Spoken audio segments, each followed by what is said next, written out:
বাসটা ধীরে ধীরে একটা ছোট্ট স্টপেজে এসে দাঁড়ালো। দরজা খুলতেই একজন যুবক এসে নামলো।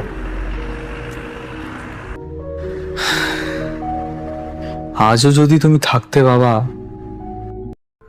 হঠাৎ একটা ঠান্ডা বাতাস মুখে এসে লাগতেই বিজয়ের ঘুম ভেঙে গেল। সে ধীরে ধীরে চোখ খুলল, আর চোখ খুলেই তার বুকের ভেতরটা যেন ধপ করে উঠল। 2001? না, এটা তো হতে পারে না। আমি তো 2026-এ ছিলাম। হঠাৎ একটা ঠান্ডা বাতাস তার শরীর কাঁপিয়ে দিল। মাথার ভেতর তখন একটাই প্রশ্ন ঘুরছে তার, আমি কি সত্যি 25 বছর আগের পৃথিবীতে চলে এসেছি? যদি এই গল্পের শুরুটুকু আপনার মনে একটুও দাগ কেটে থাকে, তাহলে বিশ্বাস করুন এর শেষটা আপনাকে আরো গভীরভাবে ছুঁয়ে যাবে। সম্পূর্ণ গল্পটি শুনতে এখনই চলে যান আমাদের স্টোরি এফএম বাংলা ইউটিউব চ্যানেলে।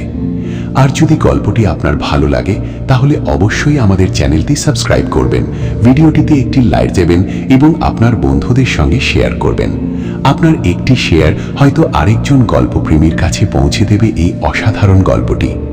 আর এমন আরও নতুন নতুন আবেগঘন, রহস্যময় ও মন ছুঁয়ে যাওয়ার মতো গল্পের আপডেট সবার আগে পেতে আমাদের ইনস্টাগ্রাম পেজটিও ফলো করতে ভুলবেন না।